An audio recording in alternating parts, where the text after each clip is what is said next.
Hello everyone, welcome to another edition of This Month in Irish History. I'm Dan Murphy. With me as always is our senior editor Lou Somogyi here at Blue and Gold Illustrated. We're getting up close now to March and March Madness season, basketball time, and for this episode we're going to take you back 60 years to 1954 to one of the finer moments in Notre Dame basketball history. It's not been one of those years for Notre Dame basketball, but we'll have to go back 60 years to find it. They were in the Sweet 16. They took on number 1 Indiana in one of the better upsets Notre Dame basketball has ever pulled. First time ever that they defeated a number 1 team. They've done it 10 times, or even with Syracuse the previous year that they've done it. But that was the initial time, and it came in the NCAA Tournament against the defending national champion and the team that was favored to repeat it again with Don Schlunt, the great All-American from Indiana.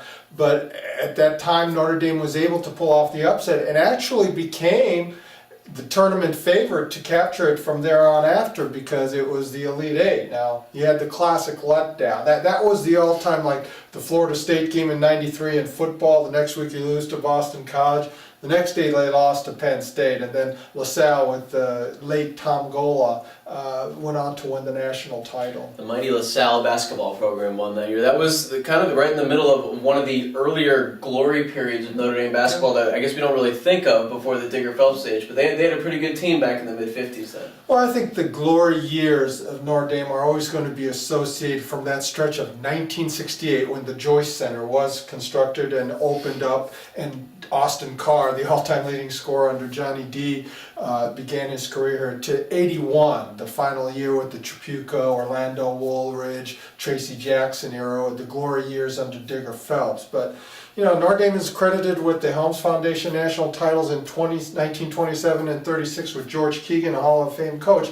And there was that stretch in the 50s there where Notre Dame in 1953, 1954, and 1958 made it to the Elite Eight. So could you imagine today if in a 6-year stretch you made it to the Elite Eight 3 times? That would be celebrated as quite a magnificent era. And that 18-game winning streak, which was piloted by Dick Rosenthal, the future athletic director and All-American there for the basketball team, that 18-game winning streak has not been surpassed since then. There have been a few 12-game winning streaks since then, but that looks as daunting as trying to match UCLA's 88-game winning streak that was ended 40 years ago.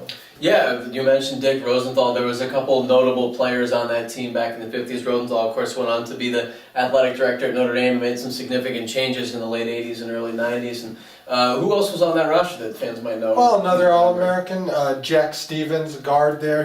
We did several years ago on the 100th anniversary of Notre Dame basketball. He and Dick Rosenthal were both on the 25 greatest Notre Dame players there and for the impact that they had at the time. Joe Bertrand, one of the first African-American players to really star for the program, one of the first 1,000-point career scorers at Notre Dame as well. So it was a good mixture. Now, Rosenthal, I believe, was the tallest player on the team. He was about 6'5" or so it was a little bit different era there, but it was in the old field house. I think people always talk about that those were electrifying times because it was a barn, and I think Bob Hope performed there one time for a show, and he just said, "Boy, we better get out of here before they bring the cows in for the evening or so."